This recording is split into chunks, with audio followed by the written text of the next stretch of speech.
Ladies and gentlemen, good afternoon and welcome to Rishi Laser Q2 FY26 earnings conference call hosted by Confidely Partner.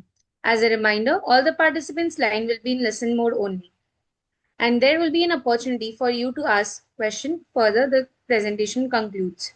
Please note that this conference is being recorded. Before we begin, I would like to point out that this conference may contain forward-looking statements about the company which are based upon the beliefs, opinion, expectation of the company as of the date of the call.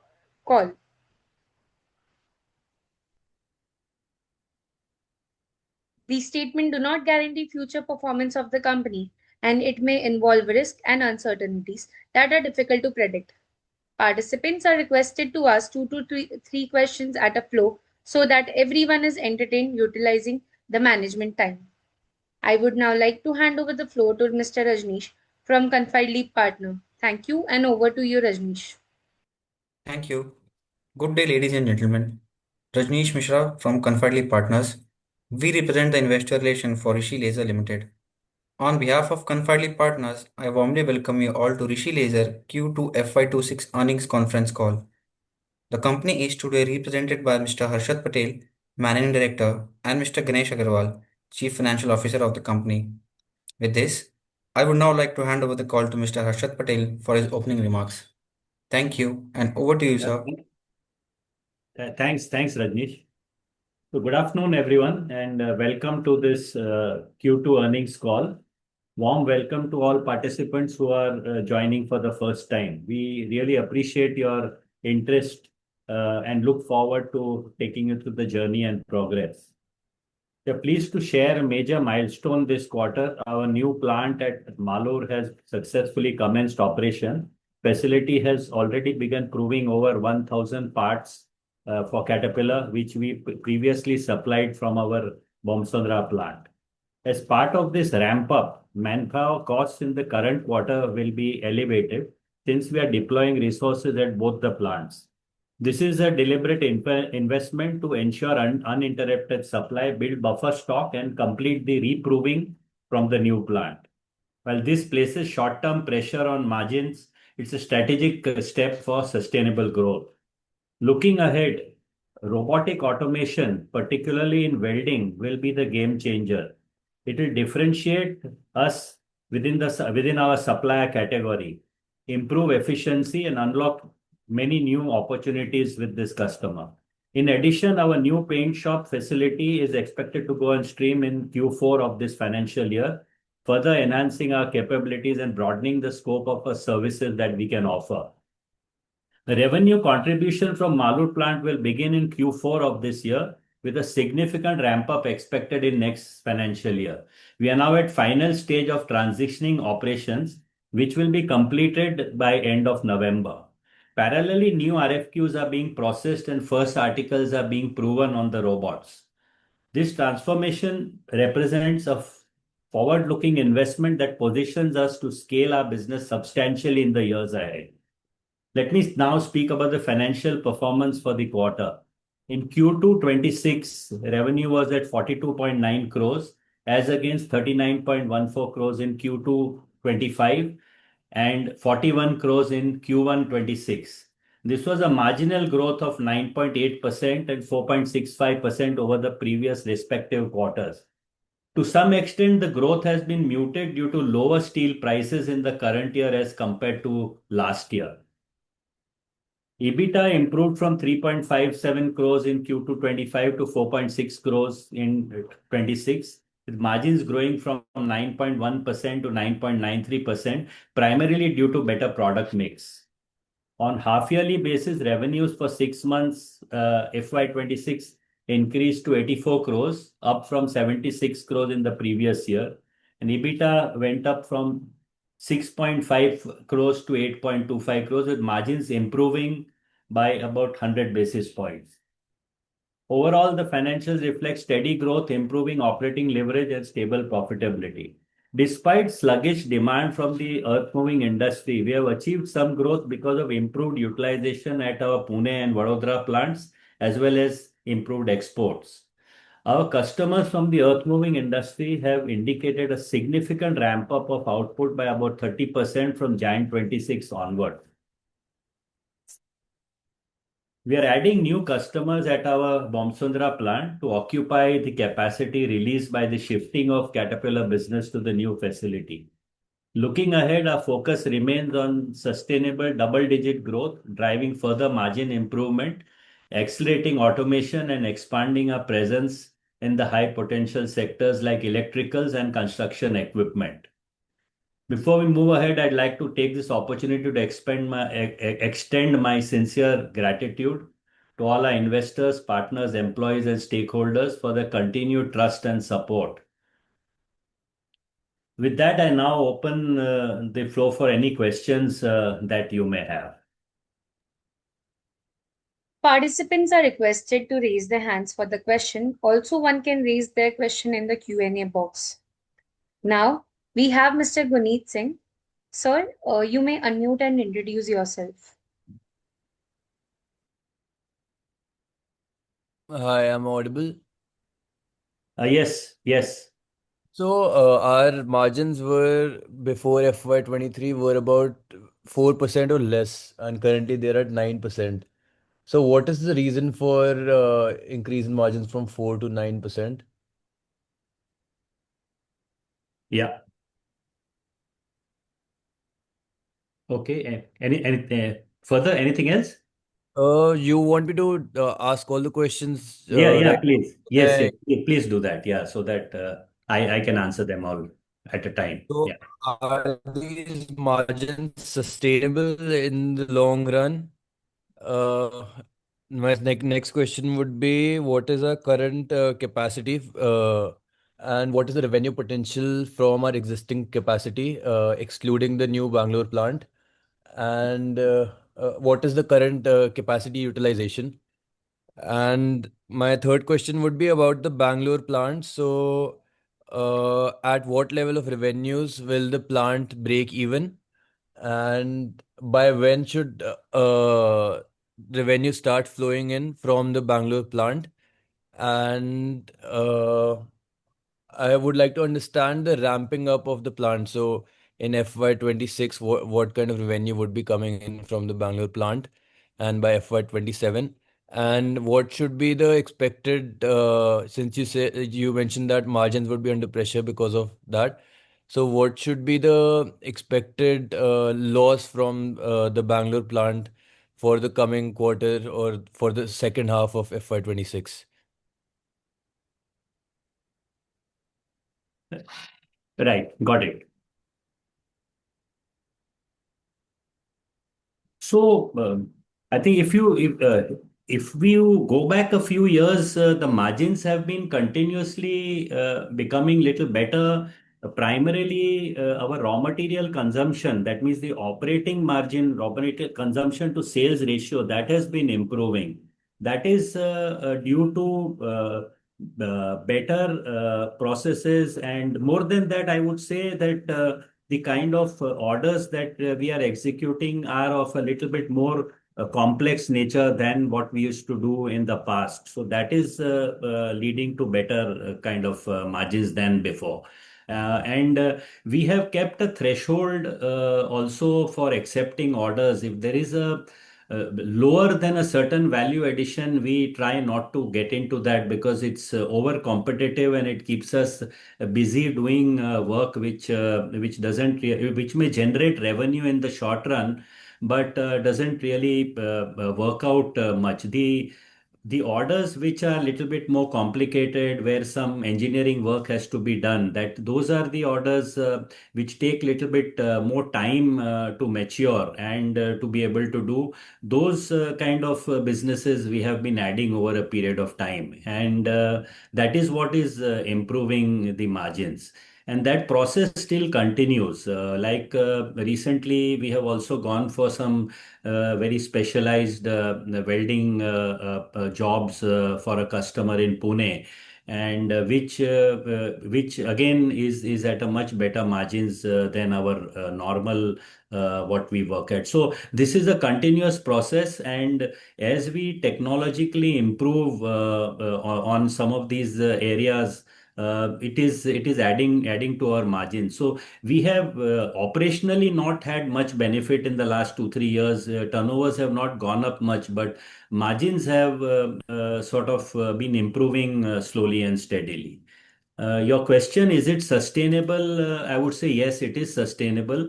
And I don't, yes, the challenge is there that you have to filter out and work for jobs which take a little bit time to fructify. There's also some engineering involved on the supply side, because customers give their finished requirement, but you have to do some engineering at your end to see how you will process it, what you will do. So the complexity of the jobs that we are trying to address is going better and better as we move forward. So I think it's definitely sustainable. And current capacity utilization, as we've talked about in the past, our capacity utilization has been quite poor at Pune and Vadodara, where we've been operating at around 50% capacity. But in this current year, both these plants have picked up and is doing better than last year, significantly better, I would say, in more in terms of profitability than in turnover. But turnover also, utilization has gone up by about 10%, but there's still good amount of additional capacity at both these plants. Um, as far as Bangalore plant is concerned, when we talked about this margin pressure, it is more in the short run, the next quarter, especially because we are doing the same similar jobs at both the plants. One place we are ramping down, and the other place we are starting up. So there is a duplication of work. That's the reason. In fact, even in this last quarter, for the results for which we have declared, our personnel cost to sale has been at an all-time high, because we've added more people and revenues have not got generated. But despite higher personnel cost, profit has still been a little bit better. So margin pressure is more this one quarter till some revenues start coming from that plant, additional revenue. Then that will ease off, and that I would say by first quarter of next year, that should be okay. Last quarter also there'll be revenue from this plant, so to that extent our margins will come back towards normalcy in either in the fourth quarter of this year, or definitely in the first quarter of next year. As far as break even is concerned, actually, uh, I am Ganesh. Do you have I mean, any calculation, or what was it about break even point of that plant? In terms of value, it would be 60 crore rupees, 5 crore rupees a month. 5 crore rupees a month, but that is including the existing business.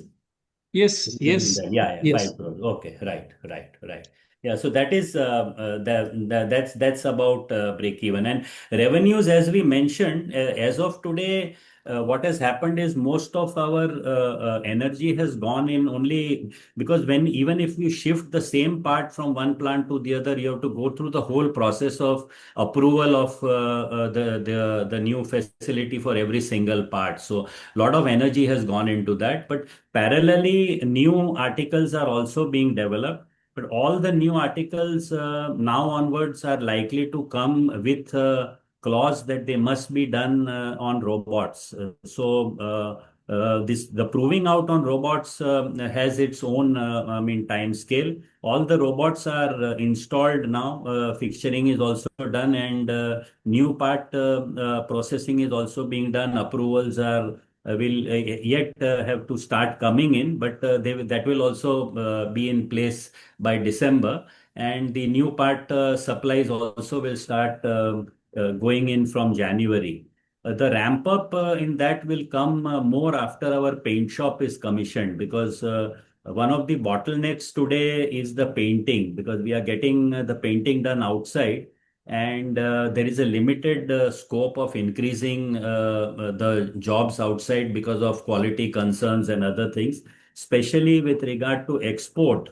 Customer is extremely strict about having all the work done within the same premises. So after the paint shop is commissioned, which is likely to be in the first quarter, after that, or no, rather the fourth quarter of this year, after that, the ramping up will be fairly rapid from this plant. Okay, sir. So the new plant, will it lead to additional revenues, or is it that our existing operations would be shifted to the new plant, so it won't impact the revenues much, but just the margin profile? No, it will. It will. So that's precisely what I was trying to convey. That is that existing only the existing business has been shifted. Additional revenue will start coming in from January, and that will significantly go up from the first quarter of next year. Because by the time all the new part provings are done and paint shop is also in place, in fourth quarter of this year, there will be fresh additional revenue. And the first quarter of next year, that will get ramped up because more additional export commitments and all those things will also start flowing out of that plant. Okay, so I mean, on top of the current revenue that we are doing, which is running at 60% utilization, so we will on top of that add another additional 100 crores of top line potential. Is that a fair understanding? Uh, uh,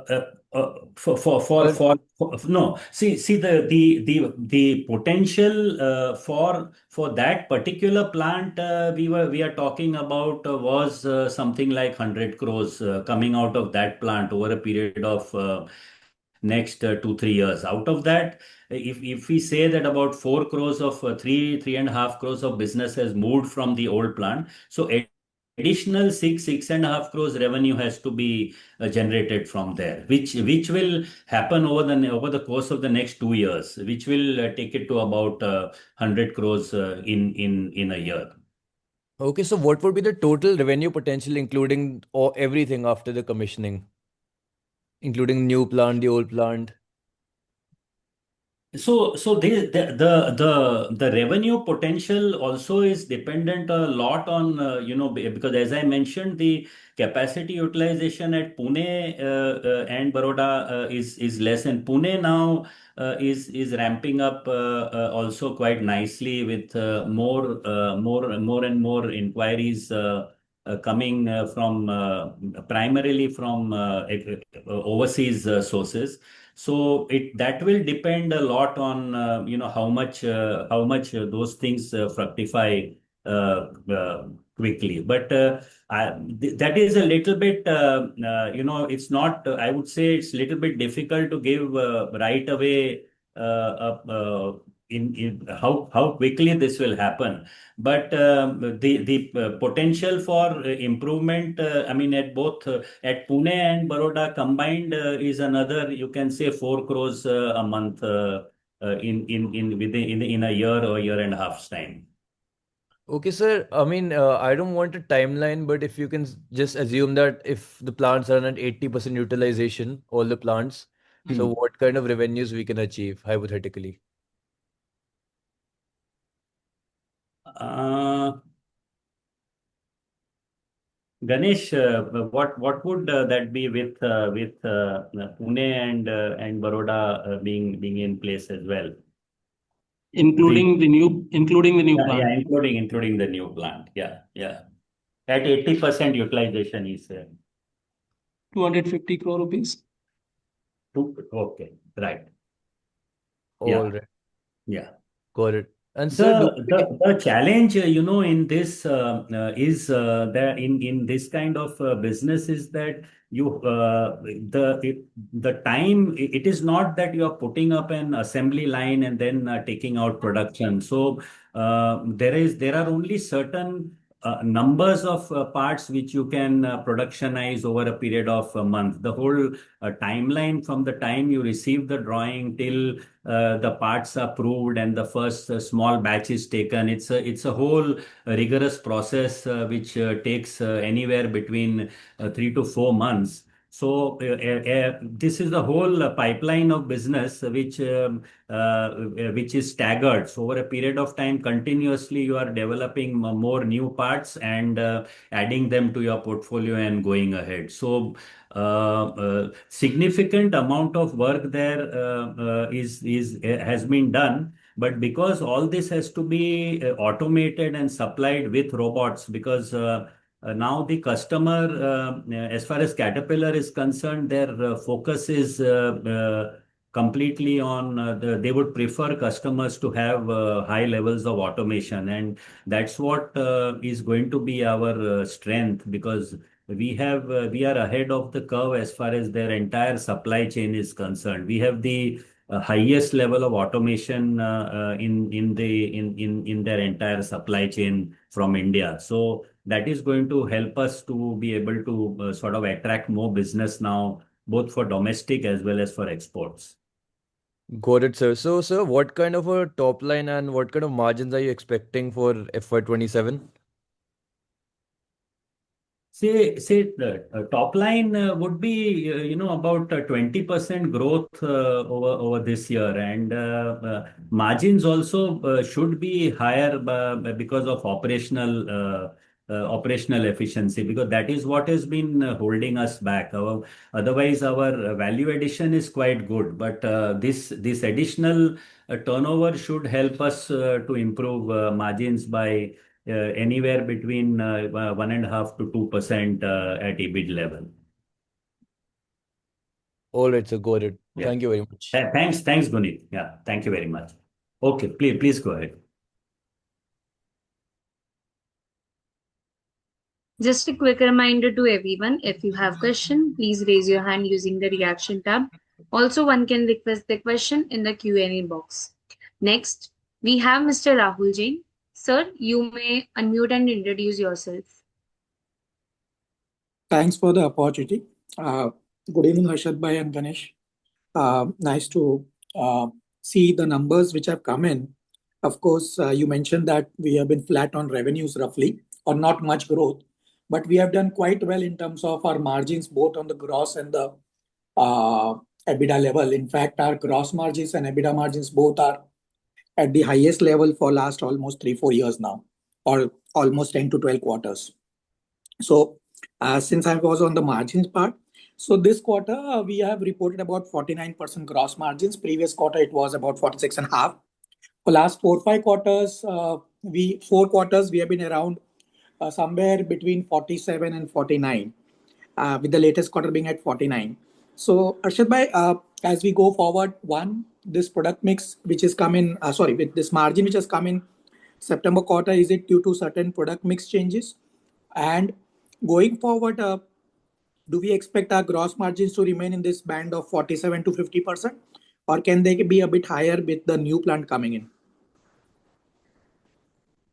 That is my first question. Yeah. Okay. Yes. Yeah. Please go ahead. Anything else? Yeah. Okay. My second question is, so just to clarify, you mentioned that about 30-35 crores of business which was being done from the existing Bangalore plant has been shifted to the new Bangalore plant, and I understand the revenues from that particular segment of the business has already started with Caterpillar. And in the previous calls, you had mentioned that about 2 things. One was the paint shop, which you will be starting in Q4.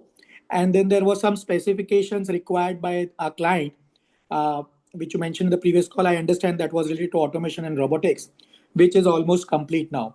So typically, can we assume that with regards to this new plant, Bangalore, now everything is in place, and the timelines in terms of commercial production starting from January 26. Hopefully now there should not be any delays, and the ramp up will be seen. Some kind of ramp up will be very much visible in the quarter four of the current year. That is my second question.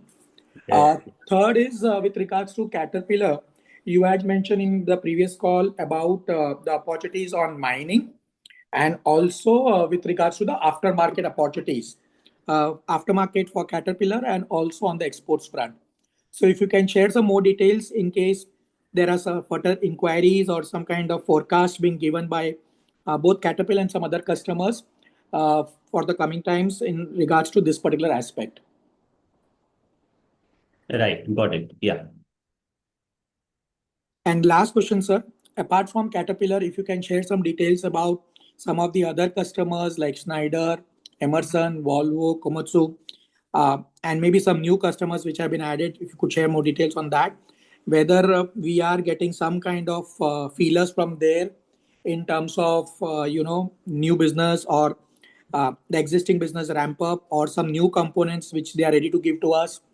I think one name I missed was Ingersoll also. So if you could share some details on customers apart from Caterpillar also. That was my last question. Right. Got it. Thanks so much, Rahul. And I think you now is in a couple of incidentally there is this XCon exhibition is going to be there in Bangalore, which is the main exhibition for construction equipment, and it's in the first week of December, and all the senior management of all these big companies, including Hitachi, Volvo, Caterpillar, all are going to be here, and a lot of activities going on in that front. So there's a lot of excitement about generally about earth moving, mining, road building equipment traction. But there one will get a better idea about really what is happening. As I mentioned in my initial statement also that customers are all ramping up now. They have given us indications that from January onwards, a significant improvement in offtake should be there, anywhere between 25 to 40% increase in volumes from the existing customers, including Volvo and couple of others also, who are all in this earth moving. So because that has been little sluggish. Monsoon months anyway are little slow, and this year the monsoons just carried on and on and on all over the country. So it has been quite slow right up to October. Things had not picked up, but now they are all very optimistic. So all of them are making the right noises as far as their requirements are likely to be there for the future. Margin wise, I would say that even if we maintain margins at this level, it should be good. Last year, I mean, this quarter margins were better because of some product mix, especially at the Pune facility. And that has helped because if you will see from the quarterly the statement, the employee cost has gone up very significantly. Yeah, and as a Yeah. percentage, it is about 2% of sales. It has gone up, and it's a little bit, as I mentioned, because of this additional cost of labor here, plus certain jobs, there was some additional cost which had to be incurred. But fortunately, because of better gross margins, in spite of that increase in cost, profit has been maintained. So I would say that at gross level, if these margins are there and we improve turnover, that I would be fairly happy. And if it increases further, we don't know, but at least this much, if we maintain and improve turnover, should give us a very good, much better bottom line. On automation front, we have already installed about 6 robots at the facility. And as I mentioned earlier, for our kind of business, which is low volume, no, unlike the automotive sector, which has very high volume, similar type of parts, where automation is much easier to do. Ours are more complex, but since we had our own automation division, which we started and working with robots and other things. So we have managed to do a lot of work internally without relying on external support, and that has helped to absorb this whole automation knowledge within the country and set up a facility which is the best amongst any company in this particular segment. So and I was there, in fact, at Bangalore plant just yesterday, and I was extremely happy to see all this a lot of installations, new installations working, and new articles being produced also. And we are very excited because a very senior management team of CAT, which is going to be in India at the time of XCon, they will be visiting our plant in early December. And the entire robotics division will be inaugurated by the very senior executive from CAT US. And so that is a very exciting thing for us. And that's what we are likely to do. So automation is a very important requirement for them. Not really so much for labor saving, but more for improvement in quality and repeatability. And we are on track for that. All the installations are in place, and new products are also being proved now. Every sort of every week, something new is happening, and teams from different divisions of Caterpillar and our people are working very closely to see that it is on track, because they are also very keen that we ramp up quickly so that we can supply them both in India as well as overseas. Uh, yeah, with regard to mining and aftermarket, their aftermarket business is that market that we are sort of supplying from Pune facilities, and that is a very large opportunity. And there, it is up to us how much we can grab. So the challenge is more from our side than from theirs. They can go even 4 or 5 times higher than what we are currently doing. The challenge there is that in the aftermarket, by design, as you would know, the batches are much smaller. You are not producing for actual online production over a period of time. So large variety of components and very small batches. So the pro out and the all these things, and getting it the first time to get it done, the more and more parts are added, that takes little time. But aftermarket is sales are ramping up quite fast, and we have to, of course, we have to do much more work at our end and do more automation, similar like Bangalore, even at Pune facilities, so that we can cater to that market much better. On the mining front, I think somehow in India, their mining equipment has not yet picked up the way it was expected so far, and they are also giving indication that it may happen only in from first quarter of next year. As far as exports are concerned, they also parts are going for mining equipment, but little bit there because of these tariffs and other things, there are some concerns. I mean, both they are very confident, and I am also very confident that this tariff issue is likely to be resolved any day now, and their tariffs are likely to come down to about anywhere between 15 to 20%. So on that assumption, we are all moving forward. And if that sort of happens, the export side for mining equipment should start picking up significantly after that.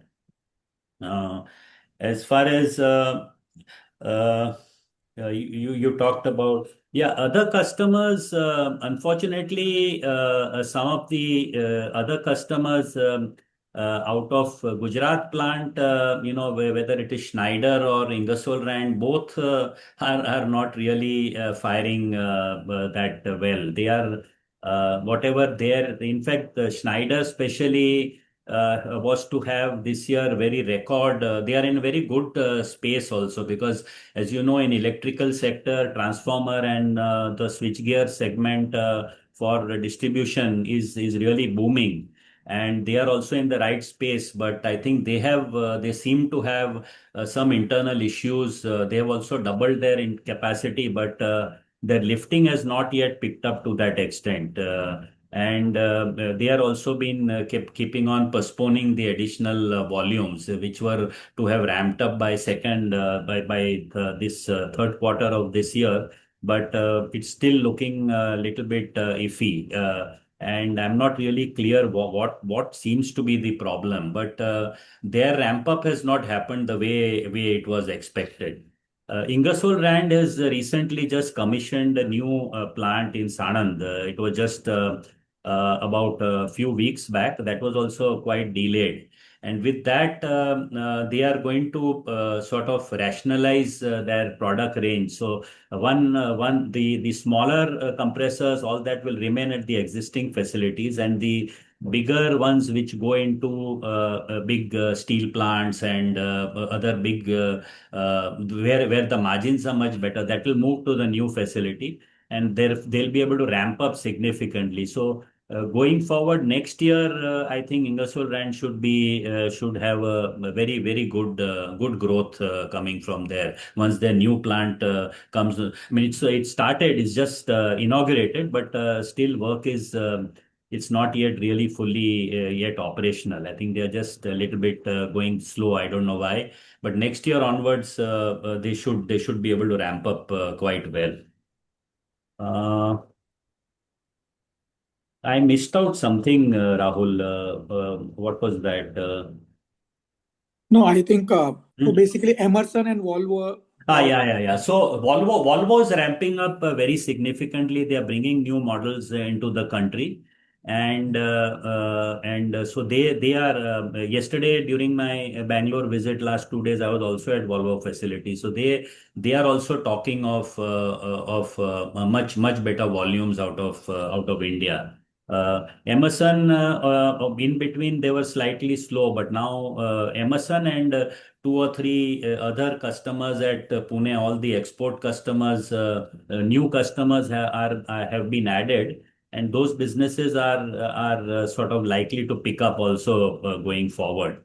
And also at Bomsundra plant, we were not adding, we could not rather add other customers in because we were already fully occupied at that plant. So now that capacity has been vacated, so we are onboarding, something like two customers a month, and some businesses have started either in EV segment and some other food processing equipment, and some customers have been added. All these are MNCs.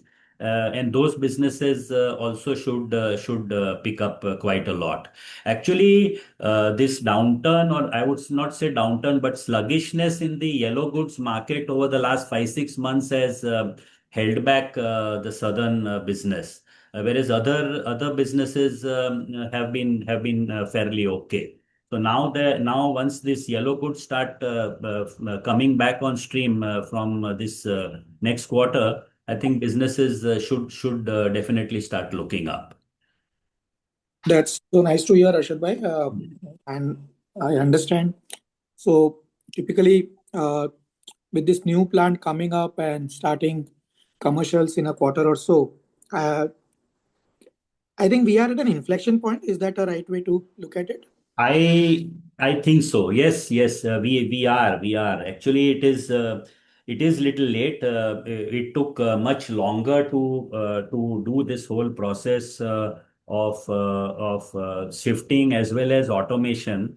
But when I benchmarked, or later on when I started looking at how the automotive companies were going about it, I found that even even in large companies, these kind of projects are taking, something like 6 months for it to get commissioned and on stream. So this proving out process is a little bit long. But we are now at the end of the tunnel. So yes, I would definitely think we are at an inflection point, and we should be able to do really good business going forward. So nice. Thanks, Harshad bhai, and thanks, Ganesh bhai. Hmm. Thanks for the insights. Thanks, Rahul. Yeah.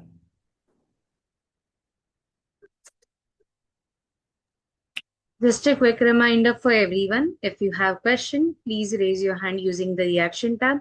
Also, one can ask question in the Q&A box. Next, we have Mr. Dwanil Desai. Sir, you may unmute and introduce yourself. Hi, good afternoon, Harshad bhai and Ganesh sir. Am I audible?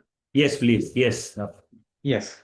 Yeah. So Harshad bhai, first of all, congratulations for starting the new plant and starting the ramp up.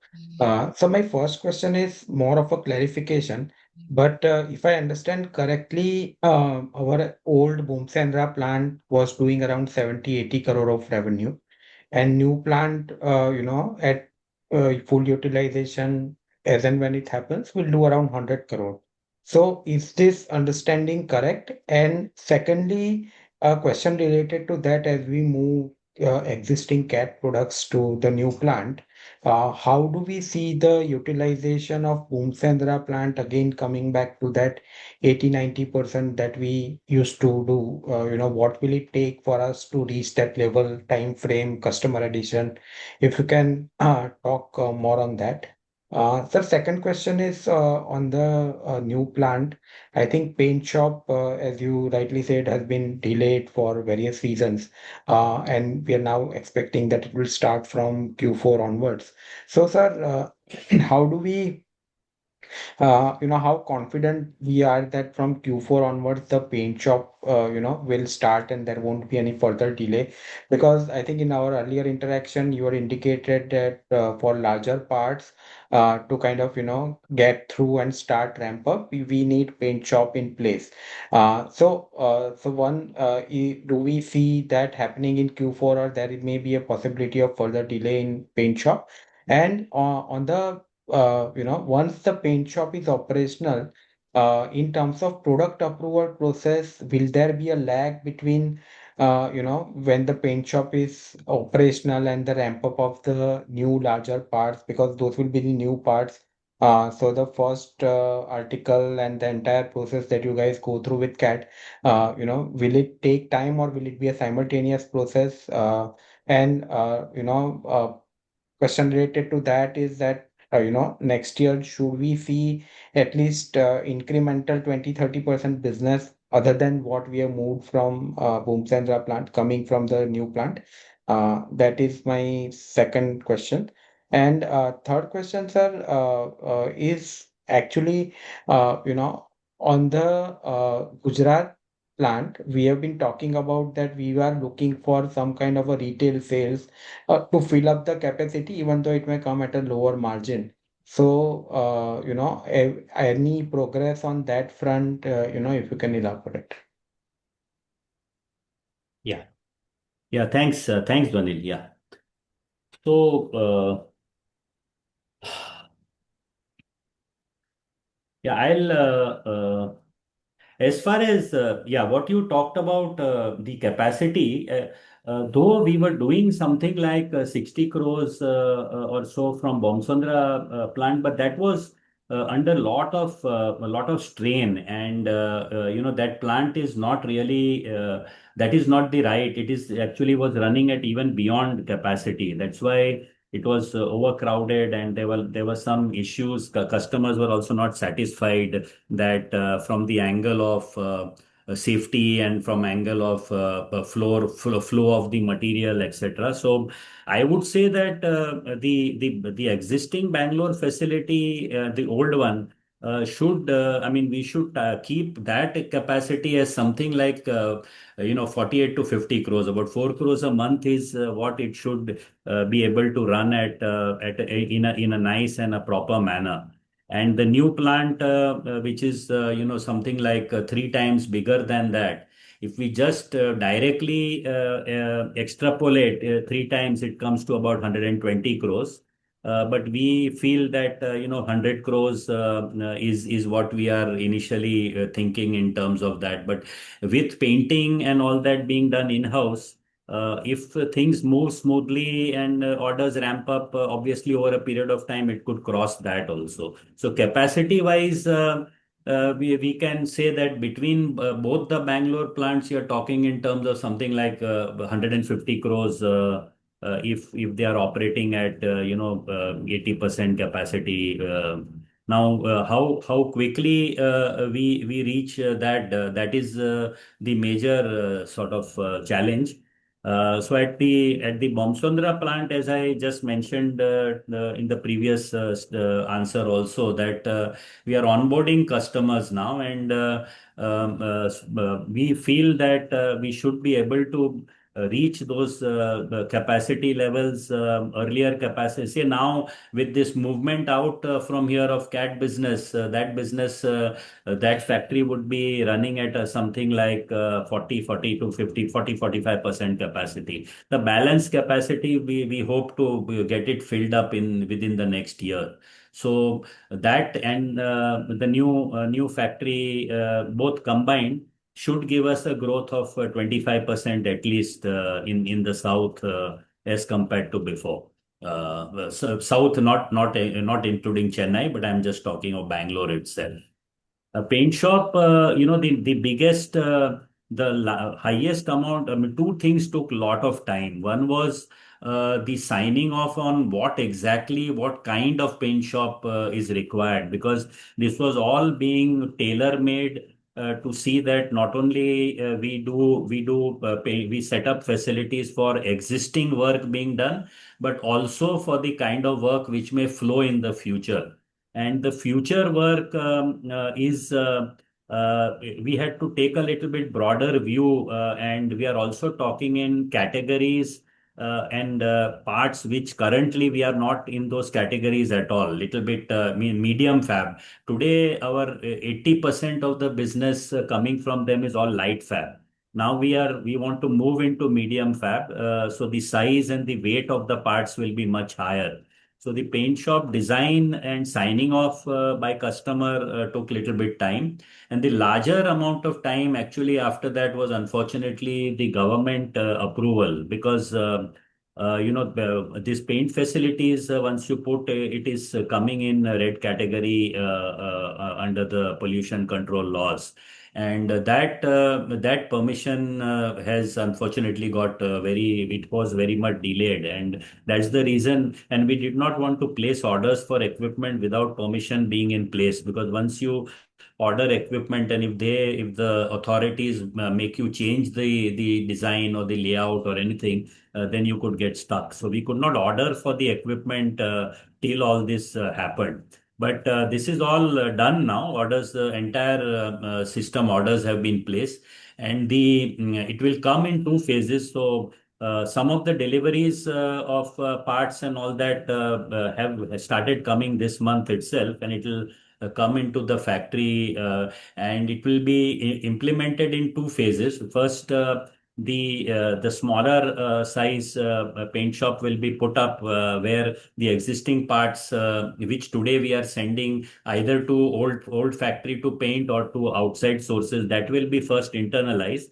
And then the larger paint shop, which includes some additional advanced facilities for particular different kind of coatings and those things, those also will get implemented little later. So I think now I don't see much of delays happening on that front. But yes, that has been a major sort of bottleneck in us being able to do more work. As far as domestic, work with CAT, even we could outsource some painting, and that was not such a big challenge. But for exports and for the heavy fab or medium fab, without paint shop, we'll not be able to really execute. So even some of the bigger items now, which are being automated on robots, those painting also those will get it proven prior to the painting. Once the paint shop is there, yes, we'll have to go through the process of getting the painting part also approved. But again, that should be about 4 weeks. Immediately, as soon as the paint shop is ready, we should be able to start working on that parallelly. So from next year, that's why I said that first quarter of next year, our ramp up should be quite very, very fast. I don't see now most of the challenges are behind us. There were two major ones. One was automation with robots. Second was painting. So robots, of course, everything is in place. Trials have also gone very well. And I was also very, very happy to see, I mean, so many robots and automation working yesterday on all trial parts and all that. So delays are now behind us. Now we have to start actually doing commercial production and getting it out actually now. Coming to yeah, the retail business of Gujarat, which I have been talking for quite some time, the that is going to be a complete online kind of buying portal. So that will be the customers will be buying cut and bend parts directly by feeding drawings onto the website, getting quotation online and ordering online. Everything, the entire transaction will be run on a portal-based kind of thing. And so this is a very, I mean, a lot of work went into the software part of it, the back end processing and how the immediate quotation will come based on drawings and the production planning, inventory, all this. Even our equipment, unfortunately, some of the equipments were delayed there, but the real bottlenecks were more on the software implementation. But we have started trials. I mean, all these trial orders are being executed now, and by another 15 days or so, we will come online with full-fledged online portal ordering. So that also will get on stream. We are also participating in a couple of very big exhibitions. Now the next one in December in Gandhinagar and January in Bangalore, where also we will use those platforms to get this ordering platform online. And initially we have to get some traffic onto the website. But after that, the kind of ease of ordering, the speed with which we will deliver, it will be absolutely a delight for the buyer. So it's just a question of getting that, because this is the first time for this kind of product where portal ordering is being done. This is quite common in Europe and United States, but in India, as far as I know, this would be a first of its kind which we'll be doing. And in the long run, I feel that this is how the business over a period of next 5, 7, 10 years, lot of business in the country will start moving towards this kind of buying. Because if you would have noticed, a lot of different industries, a lot of startups are coming to help people how to order online. In fact, even now there are startups which are helping companies, MSME companies, to buy even raw material steel instead of directly talking to the steel mill. There will be these portals which will help you to get your orders streamlined and all that. So this business. The software side was a little challenging, but it's all in place now. Beta testing is also done. Some orders are being executed with known customers, and we'll go fully live in another month's time. In December, we'll be going live, and hopefully after that, that business should start flowing in. Okay. Sir, two small questions follow up. One, sir, for this year, FY26, I think, should we assume 10-12% kind of a growth given that most of the ramp up will happen from Q1 next year? That is one. And second, sir, for Pune, if we need to serve the aftermarket parts of Caterpillar to a significant extent, do we need a paint shop and are we doing something about that? Good, very good question. Yes, absolutely. We need a paint shop, and that also. Ganesh, has the paint shop that permission come in at Pune for The, Pune? the permission, the first permission, that is CFE, Yeah. consent for establishment, has come. Yeah. Okay. Yeah. But we haven't placed order for equipment as yet. Right. So, to answer your question, yes, we will need painting facilities, and we have to put it up. If we want to ramp up that business properly, we'll also need a painting facility, and that is going to be the major thing which we have to get in-house. Because today sending it out for painting, customer is there is a lot of sort of resistance about that. We have to send it to our maybe the Bangalore plant sometimes, and then export it from there, or get it back here, or there are a lot of other bottlenecks. So yes, for aftermarket, that is going to be important. And so these permissions come in two stage. One is permission to allow you to set the paint shop, and second is after you set it up, their approval for you to run it, so that there is no pollution and all that. So the facilities are all being put up, which are going to be compliant only. We are getting it from proper sources and suppliers. Yes, that will have to be done to ramp up that business.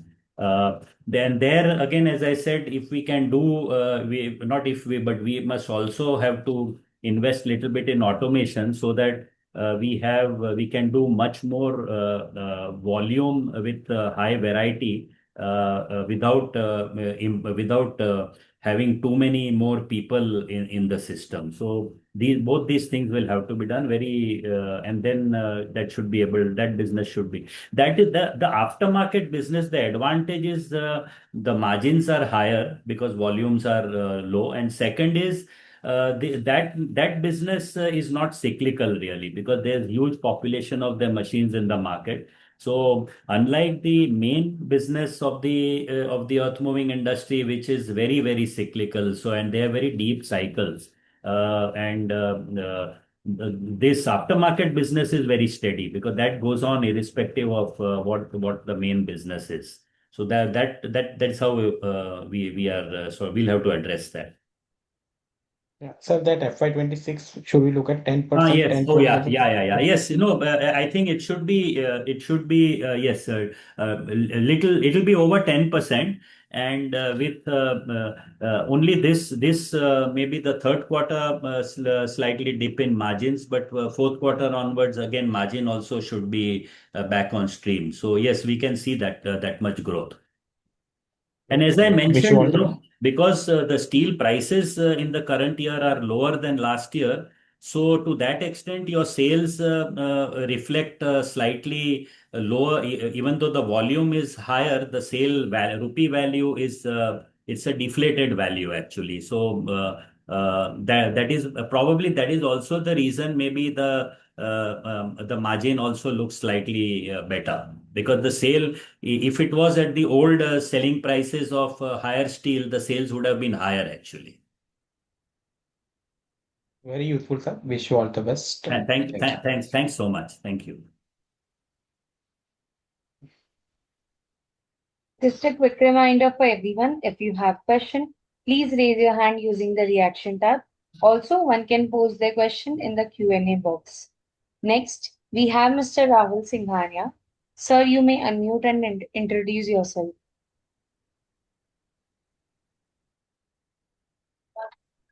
Yeah, hi. Yeah, hello. Yeah.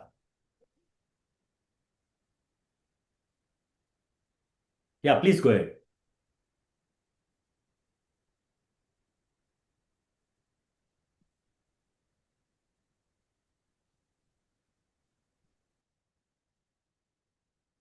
Hello.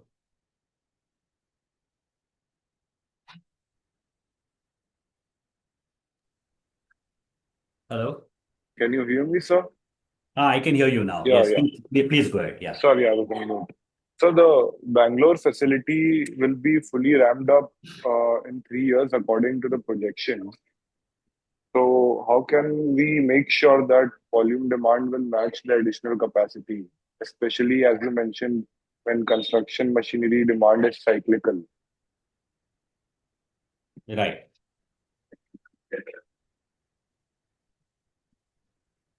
Yeah. Anything else?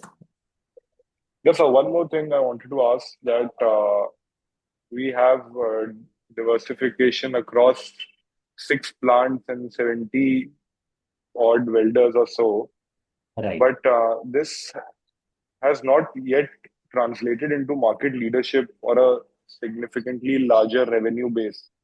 So, what has changed now to accelerate trajectory? Right. So, as far as capacity, how to see that capacity gets utilized? Actually, in the commodity cycle is turning up, and so worldwide there is a very good expected demand for mining equipments and all these things. So that is the reason customers are very optimistic. Our customers are quite optimistic about demand in India also. I am not very sure, how that is going to pan out because, India, the last decades experience has been that it's always been up and down, up and down. It has not been very consistent actually. Demand has been definitely gone up, but it goes up for a year or 2 years and then again there is a lull when you change the cycle from BS4 to BS5 and some transitioning happens and all these things. So, Indian demand is going to depend quite a lot on the government spending on infra, on roads and all these things. So, if that continues the way it has happened in the last 2 years, then I think domestic demand should continue. But my feeling is that for us to be able to fill up our capacities at Bangalore, we'll definitely have to get a good amount of orders from outside India. It's only then only domestic market will. I don't see us being able to fill up that factory with domestic demand. So we'll have to start working more and more with one is of course with Caterpillar, who's our number one customer, and we are already supplying directly also to their plants in the US. And earlier we started with one plant. Now we have three different plants where we supply to. And so that is the main anchor customer, but they will definitely have to look at other customers as well to be able to fill up that. So that is going to be very critical for us. But my confidence stems from the level that earlier we were hampered because of infrastructure within the company, the space and other things. Now that we have a good amount of infrastructure plus a high level of automation that we are doing, our capabilities, if we are able to work with Caterpillar, which is the number one company in its space in the whole world, and that has raised the company's capabilities to a very different level. So that is the reason it gives me little confidence that we should be able to work with other customers as well and fill this capacity. So I mean, bottom line is that we will need business from overseas to be able to fill up this capacity. But I don't think domestic demand will be enough to take up this much additional business. The that was about capacity and cyclical. Sorry, I missed out your second question, Rahul. Can you please repeat Mm, that? Yeah, yeah. So our diversification has not yet translated into market leadership Right, or a larger revenue base. right, right. True. It's very accurate. Actually, what has happened is that We had a leadership position in the industry, from 2003 to 2012. We had a very good position in the industry, but after we ran into a lot of problems because of overcapacity and financial issues, etc. So we were sort of not in the market in various areas, and so after we have come back in which has happened very recently over the last 3 years, is when we are again trying to regain our space in the market. And now by design, we are not going in for a very high turnover kind of businesses. So we are looking at more and more a little bit challenging jobs where it takes a little bit more time, but you get better realizations, and those jobs are also more sticky. So this could involve when we come to welding now, for example. We were earlier mostly about 90% plus work was all carbon steel. Now we are doing more work with stainless steel. We are also starting to work with aluminum in the EV space. And we recently have started talking to L&T for working welding with Inconel materials also. So we are doing on the welding side two things. One is automation. Second, so we want to automate more and more welding so we can get better quality and repeatability. Second is that we also have now some consultants in place who are helping us to get into a little bit more challenging areas of welding and improve. So our position is improving year by year. But yes, we will not be, our turnovers are not, I mean, we will not be in a space where, we will ramp up even in the yellow goods, to something like 300, 400 crores, which also is an opportunity, which is being addressed actually by some of the other players in the industry. But that is not, I mean, that boat has sailed actually as far as we are concerned.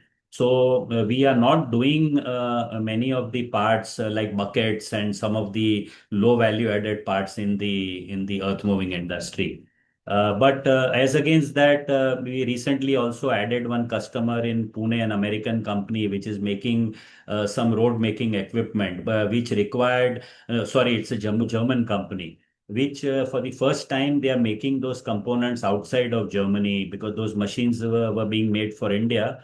And now our first part for that equipment is also being sent to Germany for trials. And if that gets approved, we'll export the same part to Germany as well. So these are the kind of projects on which we are trying to focus much more. So those things generate, turnover, annual turnovers of anywhere between, 3 to 5 crores. But they are very sticky in terms of, continuous business. And once the original challenge of getting the quality and all those things approved, they give you much better margins and they are much more sticky. So that is the kind of path we want to follow, and I think that is working out okay. One more area which we used to be very strong was in the metros, and that place again where we had vacated. We are again trying to sort of strengthen our position there. As of today, we are doing very small amount of work in that space of metros and railways. But now we want to try and work little harder to see whether we can get some new sort of items from there, which are little complicated to produce and make. And so that's the area, another new area which we are working on. So we are trying to go in a little different manner, and that is definitely going to work. One another good development is that Europe has now become very expensive to manufacture anything. So they are all struggling, to find ways to get out of there and get stuff made outside, either to transfer the whole manufacturing or to source components. So that is where a very large opportunities. It's not easy to get it done, but there is a very big opportunity there, which we have to sort of become a little bit more aggressive in addressing, and that should be help us to sort of give us a good business at good margins also. Thanks for giving such detailed answers, sir. This gives a very clear picture of the company. Yeah. I wish you best of the luck for the future. Thank you so much, Rahul. You're very much appreciated. Thank you, sir.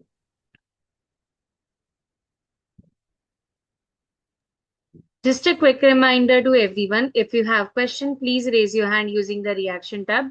Also, one can request their question in the Q&A box. Next, we have Mr. Dipen Shah. So you may unmute and introduce yourself. Yeah, thank you for the opportunity. Harshad bhai, a good set of numbers given the circumstances. I am actually seeing the company, I started seeing the company recently, and I had a couple of basic questions. Just wanted to understand, sir, is there a concept of an order book kind of a thing in our business? If yes, what could be the order book like? The second question is that what is the longevity of a particular contract, in the sense that whenever a contract comes through, does it take 1 month, 3 months, or slightly longer? So that could give us some idea about the visibility which you have for the business. And the third question is that during the current quarter, did you have any impact of the tariff issues? And if the tariffs were to go down, would that be a a source of some some better margins in the next quarter, or in the year, in the quarters after that? Thank you so much, Harshad bhai. Yeah. Yeah, thanks very much, Dipen. So, see, in our case, order book. So there are two types. Our major business is, you can say, is kind of supply to OEM. So it is Yes. most of it is repetitive business. So once Mm.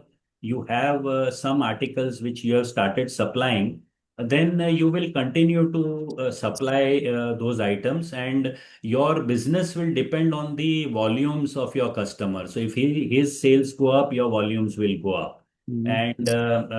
And the other way is that maybe your share in the business, because most of the customers want more than one vendor. So typically for any article, there would be two or sometimes even three vendors supplying. Mm. So if your quality, delivery performance, etc., is better than the other parties, you can get a more share of business.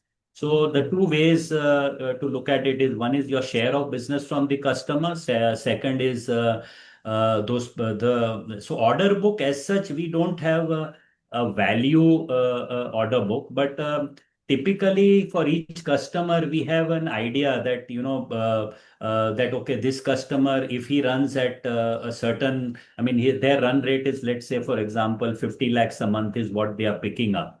If their volume ramps up by 10%, that 50 could go to 55 lakhs or whatever. Or if it Mm. goes down, it could go down to 40 lakhs. So this, and within the year, there will be some ups and downs of months, because these being all parts of capital goods, it is a little bit lumpy also sometimes. It is Mm-hmm. not like automobile, where every year, every month, so many cars are going to be produced, so motorcycles are going to be produced. So Mm.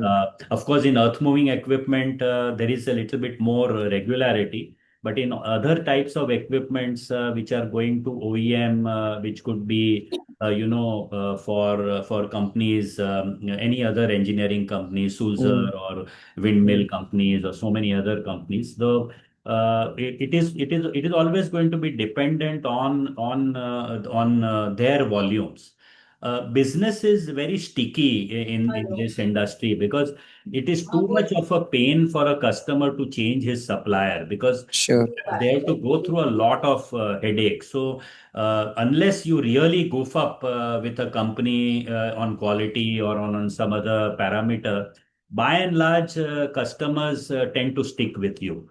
To get into the company is a little difficult, but once you get in and you are smoothly delivering to your customer, they do tend to sort of stick around with you. It is somebody cannot just come and say that, oh, I will give you this, I have a new factory, or I have better facilities, or I'll give you 10% cheaper. A buyer is not going to, he may use that as a stick to, try to pressure you into price reduction, but he's not likely to sort of move away from you. So business is fairly sticky in the industry, which is a good thing. And because there are other things also, because these are all tailor-made items, you have to invest a little bit in tooling, fixturing, certain process require some specific tools for that particular order. So once you invest in that, many times the customer pays you extra for that investment. So he also wants you to sort of continue to work on that. So after you get in, it is quite good. The other part, which is quite interesting actually, is you talked about how the business increases or longevity. Actually, what happens is that as and when customer wants some new, either their design changes or some new model comes in, so he has a chance. They will give the drawing. Obviously, he would prefer to give the new parts to an existing supplier who's satisfying him the best, where he has the most confidence that this is the guy who can sort of give me this. But there the challenge comes that how quickly you can develop the first article. So once you get the drawing, from the RFQ stage to the first article production, then to get it approved, and then a small batch is sent, that gets approved, and then you come into commercial supplies. So your speed of reaction, right from the time the first drawing comes to you till you are able to do that, that is the sort of trick to be more successful. And that involves having a proper team, a design engineering team in your company. And that has been traditionally a big challenge for everybody in the industry, because you need people who understand all these 3D drawings, and then you unfold it, you do some engineering work with that. We have done a good amount of work in the last 1.5, 2 years. We invested in very high-end softwares, and we are still continuing to invest more in software, which will help us to do all this first part of the work quite a lot. So that, of course, is hardly ever discussed as a capex or whatever, but that back office work is very, very critical to get it successful, for you to get deliver the first article properly. That, and the second part is the human resource, the quality of people who are working. Your equipments are all very high end, they are all automatic, CNC, etc. But the person who is running that equipment also should have some sort of knowledge about what he is doing.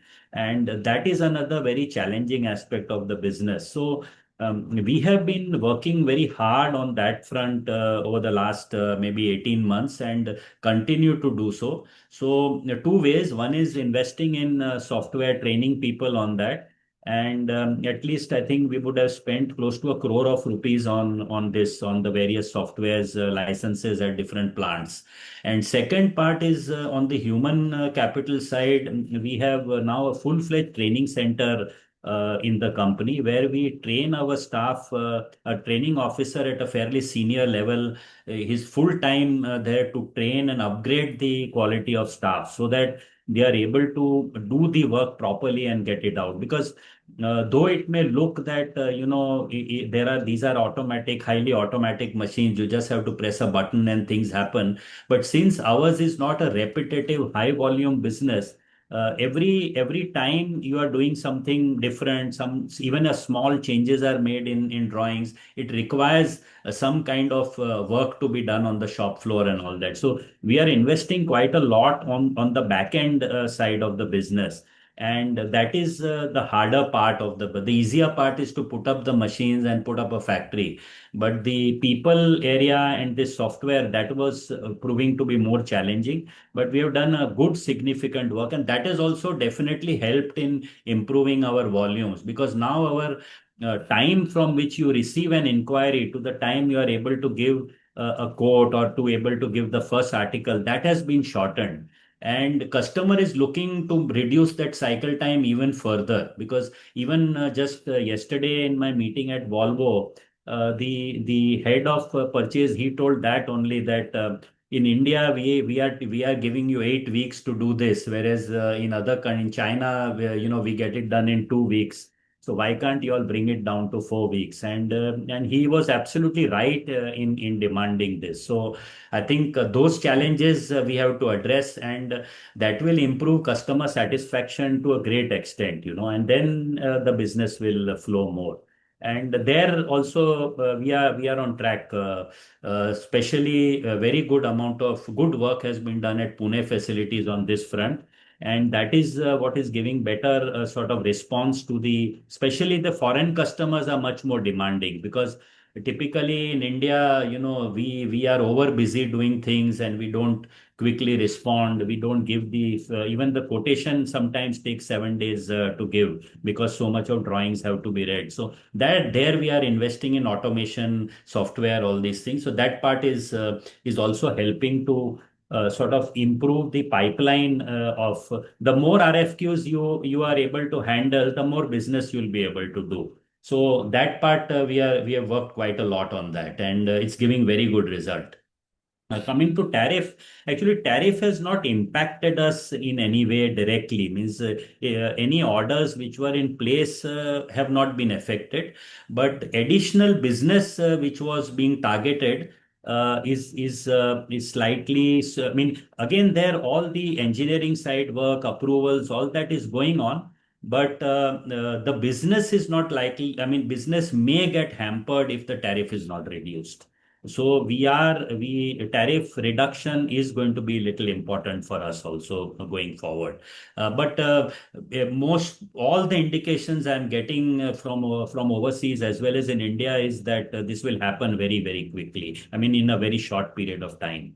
And you would have seen that even Reliance has just announced that they'll stop using any Russian oil for the refinery. So India is taking all the steps to see that the great Donald is very satisfied and he reduces the tariff on India. So that's about tariffs, Dipen.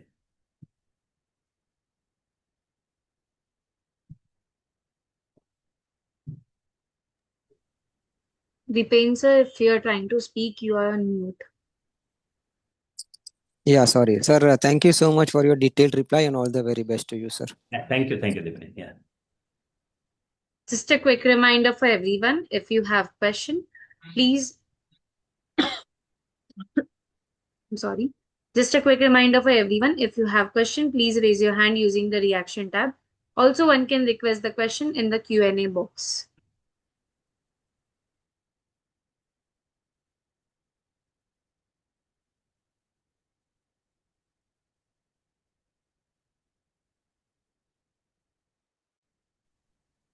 We believe there are no further questions from anyone. Would like to hand over the call to Mr. Rajneesh for the Q&A box. Yeah, so we have few questions in the chat box. We'll go one by one, sir. So we have a couple of questions from Mr. Grish. What is your order book currently? What steps are we taking to boost exports? And do we see any big exports market? What is the biggest market in exports?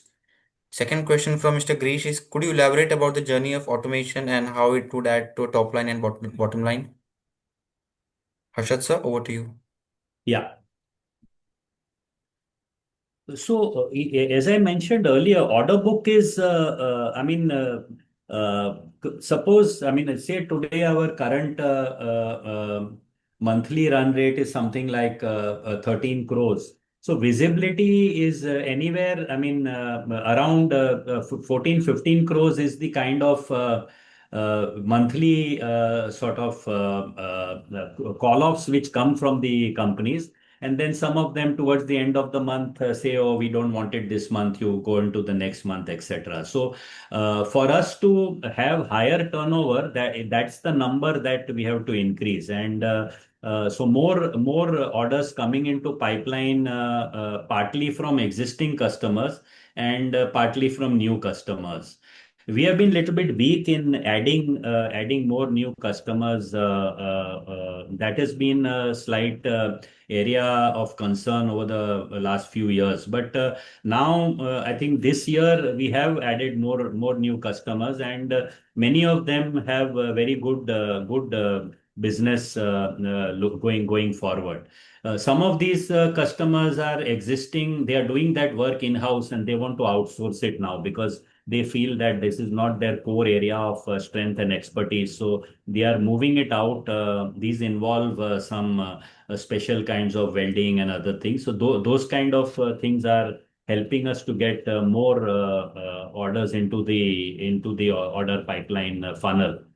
Exports, I would say that the highest potential for exports, in my opinion, would be Europe because Europe has become extremely costly, and they are really struggling now to sort of produce things there. And of course, many factories are shutting down also because of high costs. So it is Europe where I feel, of course, this cuts both ways because if those factories become unviable, the customer's factory and closes down, to that extent, that business is gone. That customer is no longer alive, and either Chinese have eaten up the business or some other country has.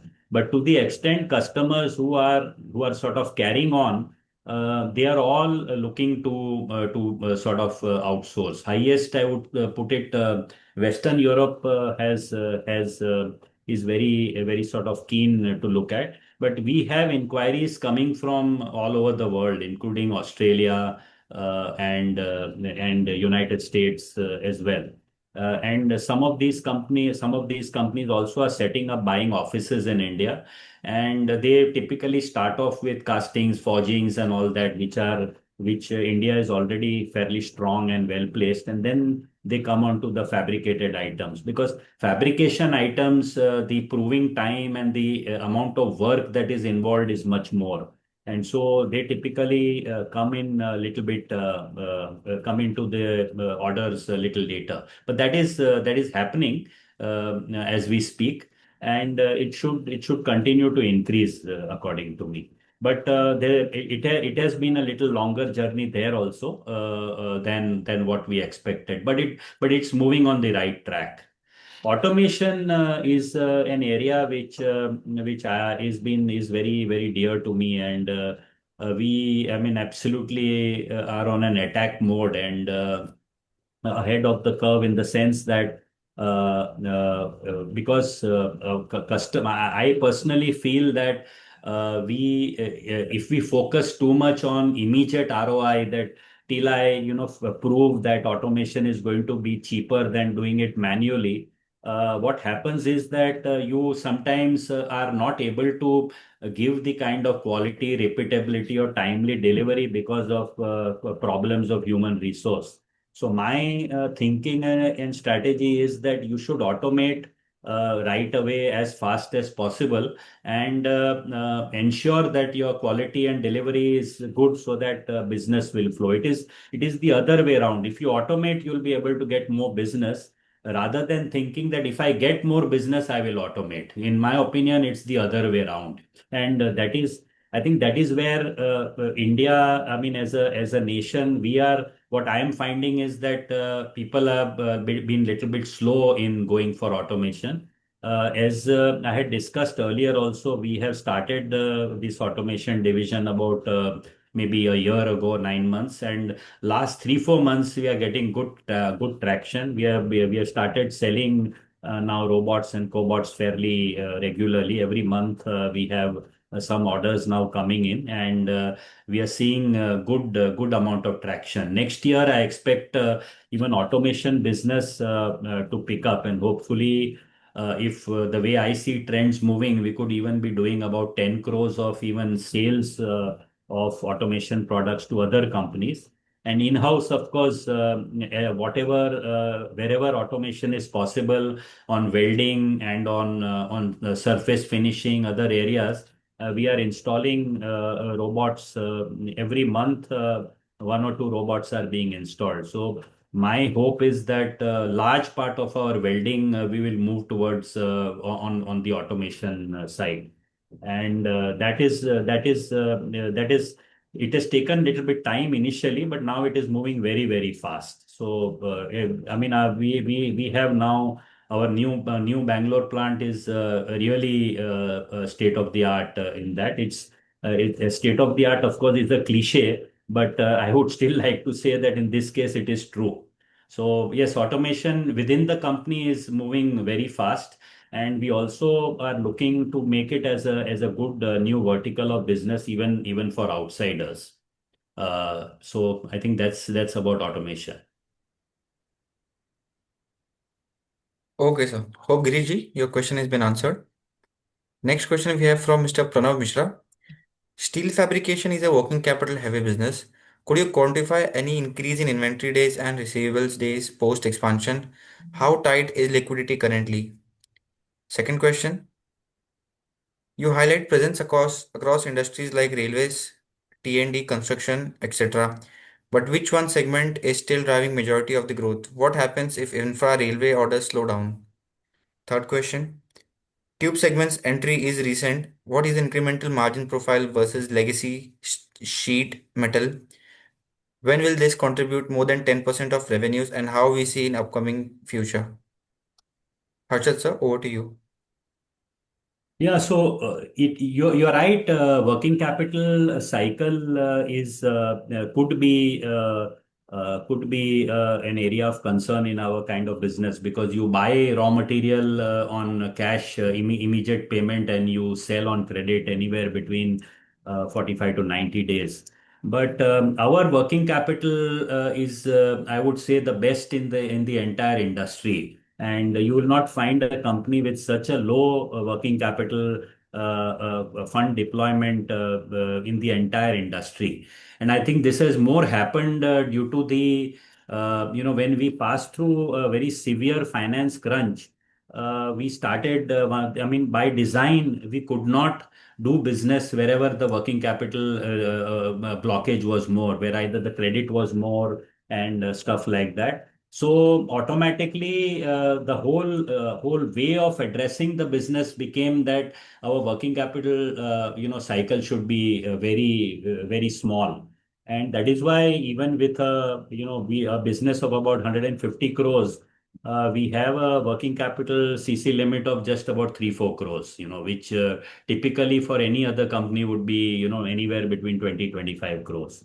So we discount, we get our sales converted to revenue by customer discounting the bills in their facility, or our inventory management also is very tight, because the flow through the factory, our WIP, the speed of movement of the material in the factory is again the best in class in the entire industry. So working capital management, I think our CFO or CEO, Mr. Ganesh Agarwal, has done an absolute miracle for the company, and that is could be one of the area of strength.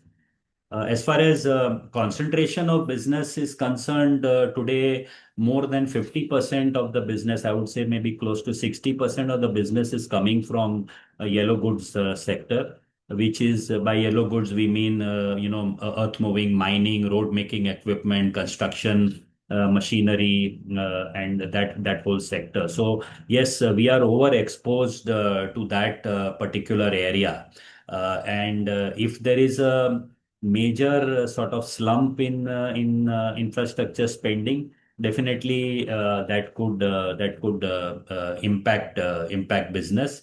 But just now, I would say that virtually or most of our customers are on growth mode, so they are not seeing any slowdown in the immediate near future.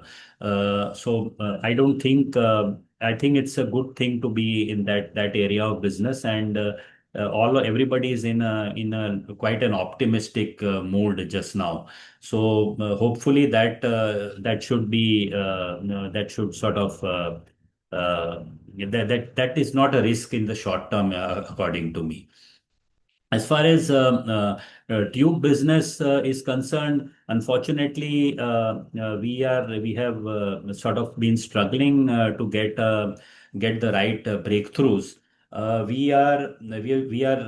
It's a very small business as of today, and we are only sort of supplying very high-end, very small quantity batches of these products to the existing customers in the yellow goods space. But that doesn't generate enough revenue. We have to be in a more commoditized kind of tubular product businesses also, which will be coming from the automotive industry or the furniture and the consumer goods kind of space, where we are still working to get the right breakthrough. But there, if you see, if you are following, the steel consumption, the fastest growing segment in the steel area is in the tube section. So tube production in the country is growing much faster than the overall steel production. So all those tubes, unfortunately, a large part of those tubes are being exported without being processed. So my optimism of that business was stemming from the macro picture, but we have yet to we have all the technology in place, very high end kind of processing machines, but we have not yet made a right breakthrough in that area. I am quite optimistic that in coming year that breakthrough it can happen any time now, but we have to make that breakthrough and make it happen, which would then be able to take it to a 10%, as you mentioned. When would it be? If after we get one breakthrough, I would feel that we can scale it up fairly quickly. That should not be much of a problem. But the right breakthroughs are not yet in place. So that's about the tube business. Hope Pranavji, your question has been answered. Next, we have Mr. Jayesh Shah. We have a couple of questions from him. The new Bangalore plant requires rupees 15 crore capex and is expected to add 100 crore over 4 years. What are the current utilization levels, and by when do you expect the facility to become EBITDA processed, one giving the initial profitability? Second question, you mentioned enhancing export capabilities. So what percent of revenue currently comes from exports, and why has this not scaled meaningfully despite multi-location presence? Harshad sir, over to you. Yeah, yeah. Regarding new facility, I think we've already addressed it from various angles of what is the business potential, etc. in the earlier question. So mainly it is with regard to exports. Ganesh, can you sort of give some feel of the numbers of export, current numbers, and how that would move? Port number two? Yeah, export, yeah. No, export, the from entire company we are talking about? Yeah, Or- yeah, I would think so. Yes, yes, entire company. Yes. Yes, No, sir. yeah, it's moving in the right direction, and there's a lot of potential. Talking to, 3, 4 new customers as of now. So I think, that business is going in the right direction, and I see a lot of means potential in that sector going forward. Yeah. So from current number to, I mean, what could be from current number where to where, what could be? I think that would possibly be what Jayesh was trying to ask. So if you means to answer this question, in Q2 we did 6 crore rupees of this thing export. Export, Yeah.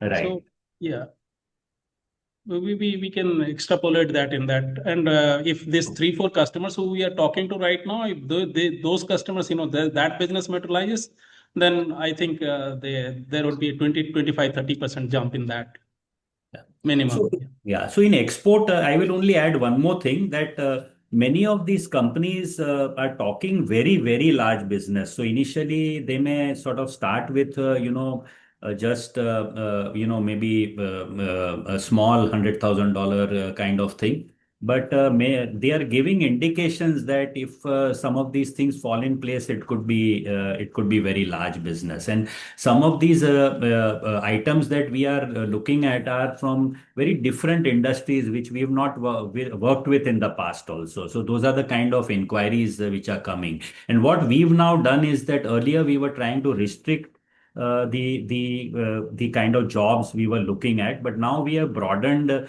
the portfolio. So, for example, even if there are certain parts of those projects which are with not outside our scope, we are trying to look at it that how can we sort of outsource some of the things, or we can collaborate with some other companies in India and then source it and then supply to the customer. So we are also broadening our way of looking at the export business as a whole, and that is what is helping us to get a more broader sort of range of inquiries, which we have to, and that is again a little lumpy business. So if some of these click, it could be a fairly big. I mean, a single customer could be talking in terms of anywhere between 10 to 20 crores of business. That's the kind of business that can flow from even a single customer.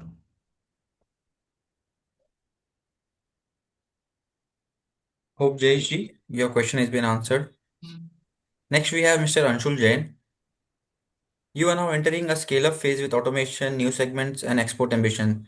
Do we have the right professional leadership layer, chief operating officer, business heads to accelerate the growth? Over three decades, the company has been led largely by the same leadership team. What is the formal succession plan to ensure continuity, fresh strategic thinking, and institutionalization of growth beyond founder-driven execution? Third question. With defense, renewables, and export supply chain shift accelerating, which new industries, vertical example, aerospace, defense fabrication, structures, are in serious qualification pipeline today? And what revenue do we expect from them by FY28? Harshad sir, over to you. Yeah. So yeah, very good question. This is the biggest area of challenge for the company, and for generally also for all companies and general industry, and also obviously for us. And post our downturn, we sort of downsized in a big way, and at that time we restructured the organization. And now, after that, we have again, after some time, come back into growth mode. And even with our new Bangalore plant, that has proved to be a very big challenge also, and also contributed to some of the delays and all that, because we could not get the head of that plant in place in time, and then we got a very good person. Unfortunately, he got a very good assignment overseas and he left, and then we've got another person. So senior level people getting right and getting them in place is very critical to our success, especially for the type of organization that we are running. Because what we do is that each location is run by a business head who is responsible for, he's a profit center, and he's responsible for the P&L of that location. And therefore, getting that person right and stable is quite critical. And some of our senior staff have either retired or left us in the last 8 or 10 years. And some replacements have worked out, some have not. And that is an area we are still working on even as we speak. And we have to do some work there. As far as founder-driven or strategy is concerned, see, we are today at a stage where my role in the company is not really much in running the company as much as in looking at the future direction of the company. So I am mainly involved more in strategy and in technology and in trying to sort of decide the path on which we are going. And that's why we have focused so much more on automation, on robotics, because robotics is an area, a business of the future, in my opinion. And though that's the area that I am sort of concentrating on. Otherwise, we have a reasonably, I would say, quite a strong senior management team in place. but that is to be more strengthened. Our HR function as a whole is not yet up to the mark. It's quite weak. And specifically on manufacturing side, we are quite strong. But design development also, we are still sort of working in place. So organization definitely needs to be strengthened. And at the senior level, some more people have to come in. And then I mean it will be in place for the kind of size of the company and what we are planning. I think that should be in place. Uh, the uh, uh, the replacement, obviously, for the founder is a bit of a challenge, and I mean that's something that we have not yet clearly addressed. But I mean that's a role that will have to be played by somebody else in the future.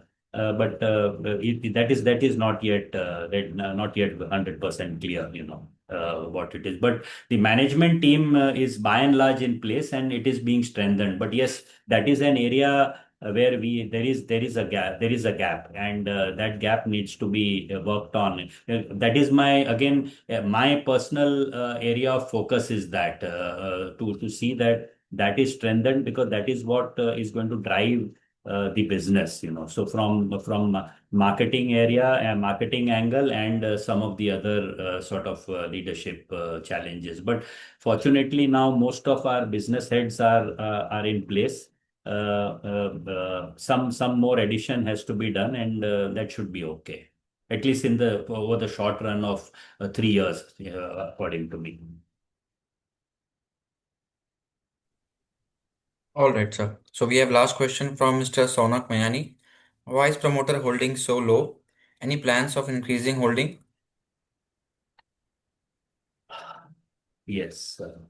So, we had during our very aggressive growth phase during 2003 to 2010, we had two preferential allotments which were made, and at that time management had not participated, and that's what had brought to start with itself. The holding was not has not been very large, but because of those two dilutions, the holding has come down to this level, and it has remained sort of constant at this level. And I mean, I have not been, I mean, we have not increased that holding, and neither I see any short term, any possibility for that.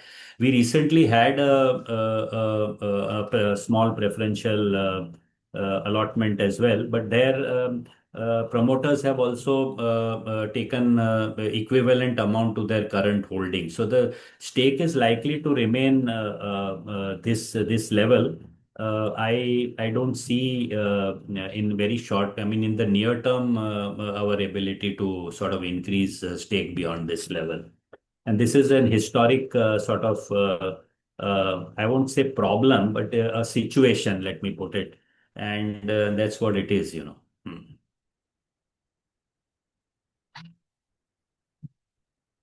Thank you, sir. There are no further questions from anyone. Would like the management to give the concluding remarks. Well, this was a very long and I hope fruitful. It lasted much more, and I'm really happy that some of you all have taken so much time to try and understand what the company is doing.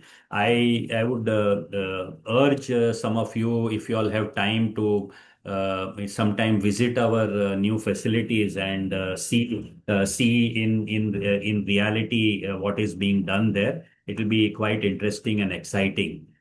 So I'll invite you all to, if interested, to please be in touch and visit the plant and get a feel of a ground reality of the business. That will really, I would feel your confidence in the business and the company would drastically go up once you visit our facilities. So thanks once again for taking the time out and talking to me. Thank you for joining Rishi Laser Q2 FY26 conference call hosted by Confide Leap Partners. Participants may sign off.